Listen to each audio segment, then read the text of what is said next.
समीर वानखेड़े के हवाले से इस वक्त की बड़ी खबर आपको बता दें। समीर वानखेड़े का तबादला किया गया है। समीर वानखेड़े का चेन्नई तबादला किया गया। टैक्स पेयर सर्विसेज के डीजी बनाए गए वानखेड़े। एनसीबी के साबिक जोनल डायरेक्टर हैं वानखेड़े। तो लगातार जिस तरीके से ड्रग्स का मामला सुर्खियों में आया था, तभी के बाद समीर वानखेड़े काफी चर्चा में आए थे और कई इल्जामात नवाब मलिक भी उन पर लगा चुके हैं। लेकिन अब जिस तरीके से देखिए समीर वानखेड़े का तबादला कर दिया गया है। समीर वानखेड़े को चेन्नई भेज दिया गया है और उनको टैक्स पेयर सर्विसेज के डीजी बनाया गया है और अब वो टैक्स पेयर सर्विसेज के ओहदे को संभालेंगे।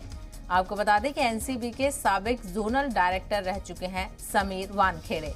तो काफी सुर्खियां बटोरी थी पिछले दिनों कई मामलों को लेकर, ड्रग्स का मामला लेकर बात कहें या फिर नवाब मलिक को लेकर तमाम तर चीजें कहें, तब सुर्खियों में उनका नाम आया था। लेकिन अब जिस तरीके से देखा जाए समीर वानखेड़े का तबादला कर दिया गया है और उनका तबादला चेन्नई कर दिया गया है, यानी अब से वो अपनी खिदमत चेन्नई में अदा करेंगे।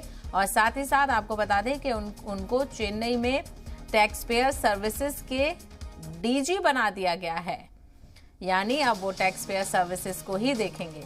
तो साबिक जोनल डायरेक्टर रह चुके हैं एनसीबी के समीर वानखेड़े।